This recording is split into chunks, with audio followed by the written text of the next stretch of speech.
ನಮ್ಮ ದೇವರು ಕರ್ತನಾದ ಯೇಸು ಕ್ರಿಸ್ತನ ನಾಮದಲ್ಲಿ ಅನುದಿನದ ಆಹಾರ ಪ್ರಿಯರಿಗೆ ಪ್ರೀತಿಯ ಶುಭಾಶಯಗಳು. 2025 ಜುಲೈ ತಿಂಗಳ 11ನೇ ತಾರೀಕಿನ ಶುಕ್ರವಾರದ ದೇವರ ವಾಕ್ಯವು ವೃದ್ಧಾಪ್ಯದಲ್ಲಿ ನನ್ನನ್ನು ತಿರಸ್ಕರಿಸಬೇಡ, ನನ್ನ ಬಲವು ಕುಂದಿ ಹೋದಾಗ ಕೈಬಿಡಬೇಡ. ಕೀರ್ತನೆಗಳು 71:9.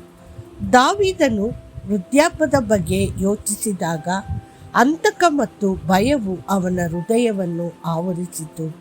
ಆದರೂ ಹತಾಶೆಗೆ ಒಳಗಾಗುವ ಬದಲು ಅವನು ತನ್ನ ಭಯವನ್ನು ಕರ್ತನ ಮುಂದೆ ಇಡಲು ಆರಿಸಿಕೊಂಡನು.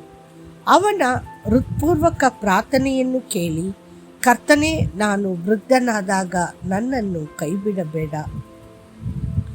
ದೇವರ ಪ್ರಸಿದ್ಧ ಸೇವಕ ಓಸ್ವಾಲ್ಡ್ ಸ್ಮಿತ್ ಕರ್ತನನ್ನು ಅದ್ಭುತವಾಗಿ ಸೇವಿಸಿದನು.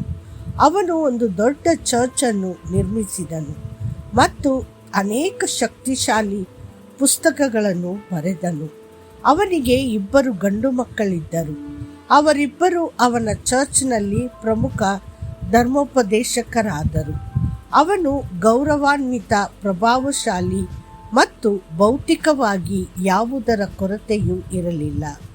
ಆದರೆ ಅವರು ವಯಸ್ಸಾದಾಗ ಅವರ ಪುತ್ರರು ಅವನನ್ನು ನೋಡಿಕೊಳ್ಳಲು ಇಷ್ಟಪಡಲಿಲ್ಲ. ಅವರು ಅವನನ್ನು ವೃದ್ಧ ಆರೈಕೆ ಗೃಹದಲ್ಲಿ ಇರಿಸಿದರು. ಅವನು 97ನೇ ವಯಸ್ಸಿನಲ್ಲಿ ನಿಧನರಾಗುವವರೆಗೂ ಅಲ್ಲೇ ಇದ್ದನು. ಅವನ ಹೃದಯ ಎಷ್ಟು ನೋಯುತ್ತಿರಬೇಕೆಂದು ನೀವು ಊಹಿಸಬಲ್ಲಿರಾ? ಅವನು ತನ್ನ ಮಕ್ಕಳೊಂದಿಗೆ ಬದುಕಲು ಎಷ್ಟು ಹಂಬಲಿಸಿದ್ದಿರಬೇಕು. ತನ್ನ ಮೊಮ್ಮಕ್ಕಳನ್ನು ಹಿಡಿದು ಆಟವಾಡಲು ಅವನು ಎಷ್ಟು ಹಂಬಲಿಸಿದ್ದಿರಬೇಕು. ಅಂತಹ ಭಯದಿಂದಲೇ ದಾವೀದನು ಕಣ್ಣೀರಿನೊಂದಿಗೆ ಪ್ರಾರ್ಥಿಸುತ್ತಾನೆ, ವೃದ್ಧಾಪ್ಯದಲ್ಲಿ ನನ್ನನ್ನು ಕೈಬಿಡಬೇಡ, ನನ್ನ ಬಲವು ಕುಂದಿ ಹೋದಾಗ ನನ್ನನ್ನು ಕೈಬಿಡಬೇಡ. ನಾವು ವಯಸ್ಸಾದಂತೆ ನಮ್ಮ ಶಕ್ತಿ ಕ್ಷೀಣಿಸುತ್ತದೆ, ನಮ್ಮ ದೃಷ್ಟಿ ಮಂದವಾಗುತ್ತದೆ, ನಾವು ಇನ್ನು ಮುಂದೆ ಗಳಿಸಲು ಸಾಧ್ಯವಾಗುವುದಿಲ್ಲ ಮತ್ತು ನಾವು ಇತರರ ಮೇಲೆ ಅವಲಂಬಿತರಾಗುತ್ತೇವೆ.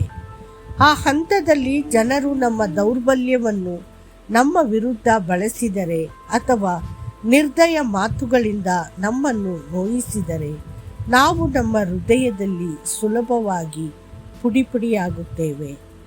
ದೇವರ ಪ್ರಿಯ ಮಕ್ಕಳೇ, ಜನರು ನಿಮ್ಮನ್ನು ತ್ಯಜಿಸಬಹುದು. ನಿಮ್ಮ ಸ್ವಂತ ಮಕ್ಕಳು ಸಹ ನಿಮ್ಮನ್ನು ಬಿಟ್ಟು ಹೋಗಬಹುದು. ನೀವು ಒಮ್ಮೆ ಬೆಟ್ಟಗಳಂತೆ ಆತುಕೊಂಡಿದ್ದವರು ನಿಮ್ಮನ್ನು ಬಿಟ್ಟು ಹೋಗಬಹುದು. ಆದರೆ ಕರ್ತನು ನಿಮ್ಮನ್ನು ಎಂದಿಗೂ ಕೈಬಿಡುವುದಿಲ್ಲ. ಬಾಲ್ಯದಲ್ಲಿ ನಿಮ್ಮ ಕೈ ಹಿಡಿದವನು ನಿಮ್ಮ ವೃದ್ಧಾಪ್ಯದಲ್ಲಿಯೂ ನಿಮ್ಮನ್ನು ಹಿಡಿದಿಟ್ಟುಕೊಳ್ಳುತ್ತಾನೆ.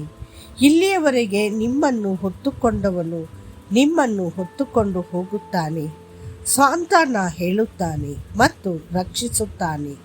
ನೀವು ನಿಮ್ಮ ವೃದ್ಧಾಪ್ಯದಲ್ಲಿಯೂ ಕರ್ತನ ಸೇವೆ ಮಾಡಲು ಸಂಕಲ್ಪ ಮಾಡಿದರೆ ಆತನು ನಿಮ್ಮನ್ನು ಬಲಪಡಿಸಲು, ನಿಮ್ಮ ದೇಹ ಮತ್ತು ಆತ್ಮವನ್ನು ಪುನರುಜ್ಜೀವನಗೊಳಿಸಲು, ನಿಮ್ಮ ಕೊನೆಯ ಉಸಿರಿನವರೆಗೂ ನೀವು ಆತನನ್ನು ಸಂತೋಷದಿಂದ ಸೇವಿಸುವಂತೆ ಮಾಡಲು ಸಮರ್ಥನಾಗಿದ್ದಾನೆ. ಮತ್ತಷ್ಟು ಹೆಚ್ಚಿನ ಧ್ಯಾನಕ್ಕಾಗಿ, ದೇವರೇ, ನಾನು ಮುದುಕನಾಗಿದ್ದು ನರೆಗೂ ಮುನ್ನ ನಿನ್ನ ಶಕ್ತಿಯನ್ನು ಮುಂದಿನ ಪೀಳಿಗೆಗೆ, ನಿನ್ನ ಪರಾಕ್ರಮಗಳನ್ನು ಮುಂದೆ ಬರುವ ಎಲ್ಲರಿಗೂ ತಿಳಿಸುವವರೆಗೂ ನನ್ನನ್ನು ಕೈಬಿಡಬೇಡ. ಕೀರ್ತನೆಗಳು 71:18. ಕರ್ತನು ನಿಮ್ಮನ್ನು ಆಶೀರ್ವದಿಸಲಿ. ಆಮೇನ್.